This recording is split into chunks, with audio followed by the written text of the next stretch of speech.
दोस्तों अभी तो गर्मी का मौसम शुरू हो गया है। गर्मी के मौसम में हम लोग को घर से बाहर निकलने से पहले सोचना पड़ता है कि क्या हो जाएगा अगर धूप ज़्यादा लग जाए। तो उसी विषय पर हम आज चर्चा करेंगे कि गर्मी के मौसम में जनरली सन की वजह से सन एक्सपोजर जब हो जा रहा है तो क्या होता है। तो दोस्तों आज हम चर्चा करेंगे हीट स्ट्रोक या सन स्ट्रोक के बारे में। नमस्कार दोस्तों, मैं डॉक्टर सर्वेश कुमार, आप सभी का अपने यूट्यूब चैनल पर हार्दिक स्वागत है।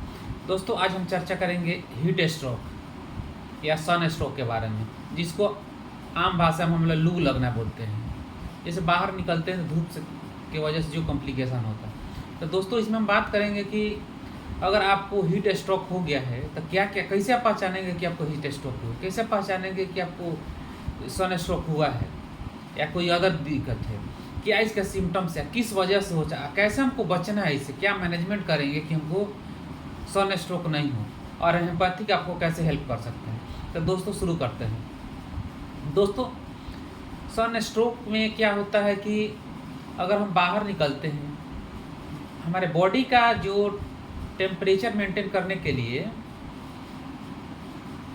पर्सपायरेशन पसीना बहुत ज़रूरी है। तो जो नॉर्मली देखा जाए तो बॉडी का जो टेम्परेचर होता है 98.4 डिग्री फ़ारेनहाइट या 37 to 38 डिग्री सेंटीग्रेड में होता है। तो अगर इससे अधिक हो जाए या 38 हो जाए, 38 से एबव चला जाए, तो उस कंडीशन में हमारा बॉडी जो है टेम्परेचर बढ़ने लगता है। तो जनरली बॉडी का टेम्परेचर जब बढ़ता है तो दो प्रोसेस होता है उसको नॉर्मल करने के लिए। एक तो होगा पर्सपायरेशन बहुत ज़्यादा होगा। अगर आपका बॉडी टेम्परेचर बहुत ज़्यादा हो गया है तो उस कंडीशन में क्या होगा, पर्सपायरेशन ज़्यादा होगा। पर्सपायरेशन जब ज़्यादा होगा तब बॉडी का टेम्परेचर कम होने लगता है। लेकिन बॉडी का टेम्परेचर कोर टेम्परेचर के ऊपर डिपेंड करता है। कोर टेम्परेचर का मतलब होता है कि इंटरनल टेम्परेचर। हाँ, बाहरी टेम्परेचर से मतलब नहीं। जैसे मान लीजिए हीटर के पास हम चले गए, मेरा हाथ वहाँ पे हीट हो गया, गर्म हो गया, तो वहाँ बाहरी फील होगा, उससे हमको कोई मतलब, वो अपने आप खत्म है। लेकिन इंटरनल टेम्परेचर का मतलब वहाँ की इंटरनली फील हो रहा है, इंटरनली लग रहा है टेम्परेचर, उसको थर्मोमीटर से हम देख लेते हैं। तो उस कंडीशन में अगर टेम्परेचर बहुत ज़्यादा हो जा रहा है तो हमको पर्सपायरेशन होता है। लेकिन अगर टेम्परेचर कम होता है तो शिवरिंग होने लगता है। शिवरिंग से क्या होता है कि मसल का जो एग्जर्शन होता है, मसल जब एग्जर्स होता है तो उस समय बॉडी में हीट होता है, हीट होगा तो टेम्परेचर मेंटेन करता है। तो दोस्तों हीट स्ट्रोक में ही होता है कि जब हमको बहुत ज़्यादा धूप लग जाता है, जनरली हम सब्जी लाने या कुछ काम के लिए धूप में बाहर जाते हैं या किसी भी वर्क से, तो उसमें क्या होता है कि जो हमको कुछ देर तक हम धूप में रह जाते हैं तो बहुत ज़्यादा पसीना होता है। ये तो पानी हमारा निकल जाता है, जो इलेक्ट्रोलाइट बैलेंस जो है वो कम हो जाता है। उस कंडीशन में क्या होता है, बॉडी का टेम्परेचर बढ़ने लगता है। जब बॉडी का टेम्परेचर बढ़ जाएगा उस कंडीशन में क्या होता है कि जो पसीना होना चाहिए डिहाइड्रेट हो जाता है बॉडी, पसीना होता नहीं है। पसीना जब नहीं होगा तो मेंटेन करेगा नहीं। तो जब पसीना नहीं होगा तो टेम्परेचर मेंटेन नहीं होगा। तो एक साइड में क्या होगा, एक साइड तो हीट बहुत ज़्यादा हो रहा है, एक साइड में देखिए टेम्परेचर बहुत ज़्यादा हो गया, पसीना भी कम हो रहा है क्योंकि धूप की वजह से डिहाइड्रेट हो गया बॉडी, पानी की कमी हो गई। तो उसमें क्या होगा, टेम्परेचर बहुत ज़्यादा बढ़ जाएगा। जब टेम्परेचर बहुत ज़्यादा बढ़ जाएगा तो जो हमारे बॉडी के प्रोटीन हैं, प्रोटीन जो होंगे डीनेचर होने लगे। प्रोटीन देखिए हमारे बॉडी में जितना भी फंक्शन होता है प्रोटीन के ऊपर डिपेंड करता है। तब जब बॉडी का प्रोटीन डीनेचर होगा तो उसमें क्या होगा, सबसे पहले मेरा वाइटल ऑर्गन ब्रेन है, हार्ट है, तो ब्रेन पे इफेक्ट पड़ता है। ब्रेन के क्या होगा कि ब्रेन काम करना बंद कर देगा। उस समय क्या होगा, कन्फ्यूजन ऑफ माइंड होने लगा। तो एक होता है हीट एग्जर्शन होता है। तो स्टार्टिंग में हीट एग्जर्शन होता है। पहले हीट एग्जर्शन में क्या होगा, आदमी को पता चल जाता है कि हाँ हमको ठंड मतलब धूप लग रहा है। उस समय उसको ब्लड विजन आने लगता है, धुंधला आँख से दिखाई देगा, थोड़ा थोड़ा प्यास लगेगा, उसको लगेगा कि हमको पानी पीना चाहिए, थर्स्ट की तरफ जाएगा, उसको बॉडी का टेम्परेचर बढ़ने लगेगा। लेकिन कन्फ्यूजन ऑफ माइंड हल्का हल्का आएगा। लेकिन अब वही प्रोसेस ज़्यादा देर तक हो गया तो उसमें हीट स्ट्रोक होगा। उसमें क्या होगा, बॉडी का जो कन्फ्यूजन ऑफ माइंड होने लगेगा, बॉडी सही से काम नहीं करना। कभी कभी फेंट बहुत ज़्यादा धूप लगे तो फेंटनेस हो जाए, बेहोश होकर गिर जाता है इंसान। उस कंडीशन में क्या होता है कि जब फेंटनेस हो जाएगा, बॉडी उसका बहुत ज़्यादा हीट हो जाएगा, रेड हो जाएगा, रेडनेस इतना ज़्यादा हो जाएगा। उसके बाद उस समय अब मान लीजिए हीट स्ट्रोक हो गया है, तो हम कैसे पहचानेंगे कि हीट स्ट्रोक है? या बहुत लोग कन्फ्यूजन भी हो सकता है कि हीट स्ट्रोक है कि या कार्डियक है या क्या है। तो दोस्तों, हीट स्ट्रोक को पहचानने के लिए सबसे पहले आपको बॉडी का टेम्परेचर एक बढ़ा रहेगा। उसमें क्या होगा, बॉडी का टेम्परेचर बहुत ज़्यादा बढ़ जाएगा। जब बॉडी का टेम्परेचर बढ़ जाएगा तो क्या होगा कि उसमें बॉडी का टेम्परेचर बढ़ने के साथ साथ बॉडी का जो कलर होगा रेड हो जाएगा, रेड, पूरा रेड हो जाएगा। साथ ही उसको सामने हाथ या कुछ भी करेंगे तो उसको ब्लूड विजन होगा, आँख से स्पष्ट दिखाई नहीं देगा। साथ ही उसको क्या होगा, उसको कन्फ्यूज, कुछ अगर पूछ रहे उसका नाम हो रहा तो कन्फ्यूजन में रहेगा, सही से बोलेगा नहीं। तो ये सब सिम्टम्स उसको देखने को मिलेगा। तो दोस्तों, अगर कहीं भी हम रोड पे बाहर निकल रहे हैं, देख रहे हैं कि हाँ किसी को लग रहा है कि हीट स्ट्रोक हो गया, तो हमको क्या करना चाहिए? तो दोस्तों, सबसे पहले उस इंसान को हमको ठंडी जगह पे ले जाना है, जहाँ छाँव हो वहाँ पे लेके जाइए। उसके कपड़े को लूज करना होगा, कपड़ा लूज करके उसको ठंडा बर्फ़ अगर मिल रहा है तो ठीक है, नहीं मिला तो ठंडा पानी से वॉश कीजिए, उसको हेड को धुलना पड़ेगा। उसके साथ ही जितना हो सके उसको कपड़ा को लूज कीजिए, हवा में ले। उसके बाद आप उसको हॉस्पिटल में जहाँ भी लेके जाना है लेके जाइए।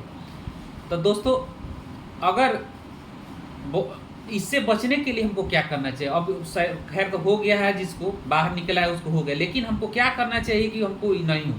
तो दोस्तों, जब भी हम बाहर निकले घर से, कोशिश करना होगा कि जब भी हम बाहर निकले तो धूप जब ज़्यादा हो उससे पहले हम अपना काम और जो भी काम है अपना कंप्लीट कर ले, या तो इवनिंग में या तो मॉर्निंग में। बीच में हमको मिड डे में हमको नहीं जाना चाहिए, जिस समय धूप बहुत ज़्यादा है। कोशिश करें नहीं, अगर जो मजबूरी है, बहुत ज़्यादा जाना ज़रूरी है, तो छाता लेके निकले या कॉटन के कपड़ा पहन के निकले और कवर करके सर को निकले। अगर बच्चा को लेने जा रहे हैं तो बच्चा को भी कवर करके रखें, अपने आप को भी कवर करके, और साथ में पानी का बोतल रखें। प्यास लगे चाहे ना लगे, पानी पीते रहना है। साथ ही बॉडी को मेंटेन करने के लिए आपको जितना हो सके लिक्विड चीज़ लेते रहिए। जूस हो गया, कोकोनट वाटर हो गया, जो भी है, फ्रेश जूस लेना है। पानी लेकिन मेंटेन करके एकदम रखना है। साथ ही दोस्तों, अगर इतना कर ले रहे हैं तो आपको हीट स्ट्रोक की संभावना नहीं रहेगी। लेकिन अगर आपको हीट स्ट्रोक हो गया, आपके फैमिली में किसी को हो गया है, तो आपको होम्योपैथिक कैसे मदद कर सकते हैं? तो दोस्तों, अगर हीट स्ट्रोक हो गया है तो होम्योपैथिक में कुछ मेडिसिन आती हैं जो बहुत अच्छा वर्क करती है। तो दोस्तों, हमारी सबसे पहली मेडिसिन है ग्लूनाइन। ग्लूनाइन जो होती है हीट स्ट्रोक के लिए रामबाण की तरह काम करती है। किसी भी तरह का हीट स्ट्रोक हो, जैसे हीट स्ट्रोक में क्या होता है कि हेडक शुरू हो जाता है, थ्रॉबिंग हेडक हो जाता है, उसको लगता है कि जो सर है फट रहा है, टपकने की तरह। उसके साथ साथ उसको बहुत ज़्यादा गर्मी होगा, धूप में आँख, धूप के सामने उसको बर्दाश्त नहीं होगा, आँख चमचमाती दिखेगा। धूप के में अगर चाहे लाइट में देखेगा आँख से तो उसको दिखेगा नहीं, बर्दाश्त नहीं होगा। उस कंडीशन में ग्लूनाइन 30 की आप 4-4 बूंद 3-3 घंटा पर रिपीट कर सकते हैं। अगर बहुत ज़्यादा एक्यूट हो तो 2-2 घंटा पर भी रिपीट कर सकते हैं। अगर कंडीशन ठीक हो गया तो उसको 3 टाइम कर दी। हमारी नेक्स्ट मेडिसिन है बेलाडोना। बेलाडोना उस कंडीशन में देंगे, हीट स्ट्रोक हो गया है, उसमें क्या होगा कि उसको जो बॉडी का टेम्परेचर बहुत ज़्यादा राइज कर गया है, राइज बढ़ गया है, ठीक है। साथ ही बॉडी का जो कलर है रेड हो गया, पूरा रेड बॉडी हो गया। उस कंडीशन में आप उसको बेलाडोना 30 की 4-4 बूंद रिपीट कर सकते हैं। नेक्स्ट मेडिसिन है जेलसेनियम। जेलसेनियम उस कंडीशन में देते जो हीट स्ट्रोक के बाद से सुस्त हो गया है, कन्फ्यूजन ऑफ माइंड हो गया, एकदम बेहोश की तरह हो गया है, सुस्ती एकदम हो गया है, उसको मतलब कुछ पता नहीं चल रहा है कि हम कहाँ पे हैं। उस कंडीशन में जेलसेनियम 30 की अब 4-4 बूंद 3 बार कम से कम, अगर बहुत ज़्यादा है तो 1-1 घंटा पर रिपीट कीजिए। और अगर जैसे जैसे सुधार हो जा रहा है उसको डोज बढ़ाते जाइए, टाइमिंग बढ़ाते जाइए। हमारी नेक्स्ट मेडिसिन है नेट्रम का। नेट्रम का उस कंडीशन में देंगे अगर सन स्ट्रोक की वजह से उसको एसिडिटी बहुत ज़्यादा हो रहा है, सर में दर्द हो गया बहुत ज़्यादा, उसको धूप बर्दाश्त नहीं हो रहा है, वोमिटिंग की टेंडेंसी आ गई, उस कंडीशन में अगर आप नेट्रम उसको दे रहे हैं 30 पोटेंसी की 4-4 बूंद 3 बार, तो उसको बहुत अच्छा रिजल्ट मिले। लेकिन दोस्तों, अगर बहुत क्रिटिकल कंडीशन है तो आप अपने नियरेस्ट किसी डॉक्टर से कंसल्ट कीजिए। क्या पता है उसको क्या सिम्टम्स है, हो सकता है सन स्ट्रोक है या हीट स्ट्रोक है कि कोई अदर बीमारी है। इसलिए आप अपने नियरेस्ट डॉक्टर से कंसल्ट कीजिए, डायग्नोसिस कराइए, उस हिसाब से अगर ट्रीटमेंट ले रहे हैं तो बहुत अच्छा रिजल्ट मिलेगा। तो दोस्तों, ये रही हमारी चर्चा हीट स्ट्रोक और या सन स्ट्रोक या लू लगने के बारे में, और होम्योपैथी की आपको कैसे हेल्प कर सकती है और हम कैसे इसको मैनेजमेंट करके रख सकते हैं। फिर मिलते हैं नेक्स्ट वीडियो में। अगर आप मेरे चैनल पे नए हैं तो चैनल को सब्सक्राइब कर दीजिए। उम्मीद है कि वीडियो आपको अच्छा लगा हो। अगर अच्छा लगा तो लाइक कीजिए और इसको अधिक से अधिक शेयर कीजिए। क्या पता आपकी एक शेयर से किसी को हेल्प मिल जाए। Thank you. स्वस्थ रहिए, खुश रहिए, सदा मुस्कुराते रहिए।